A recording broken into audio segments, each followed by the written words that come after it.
Well, earlier I spoke to Dr. Hugh Milroy, the Chief Executive of Veterans Aid, which is supporting Isimeli Baleiwai. He told me why he thought Mr Baleiwai should be allowed to stay in the UK. I think there's several issues here.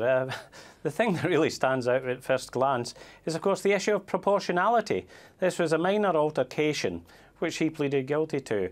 But really, the other issue is, you know, this man served 13 years and did 5 operational tours.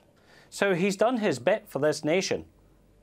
But Mr Baleiwai faced a military summary hearing, which equates to a conviction in a civilian court. The rules are very clear on this, aren't they? Yes, they are indeed, in fact, but that's not necessarily a reason for agreeing with it. I think the whole issue is one of proportionality. He's not the only case we've got. We've got many, many cases like this. Only last week I had a serving soldier come in who'd got a careless driving conviction. And of course that's now been taken into account.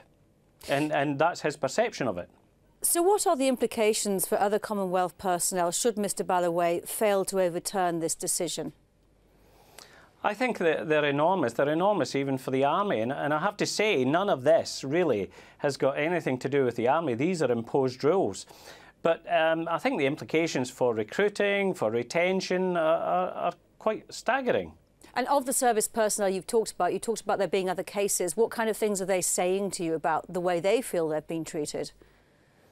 Oh, they feel utterly marginalised, totally dispossessed by this, you know, and this will affect morale, you know, and as an ex-service person myself, you know, morale on a unit is all important, and there are many foreign Commonwealth soldiers, so this is a vital issue. Do you think the armed forces should reconsider the way in which it disciplines its personnel in light of this kind of case, in order to protect them further? Well, I think that really the armed forces do need discipline, and I wouldn't argue otherwise.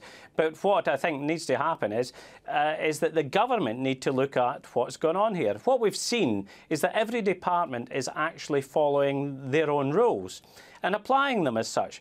What no one really worked out was what would happen when there was a chemical mix of all of these working together. And it's been caustic, and not only for this family, it's almost devastating for this family, but for, you know, all foreign Commonwealth soldiers.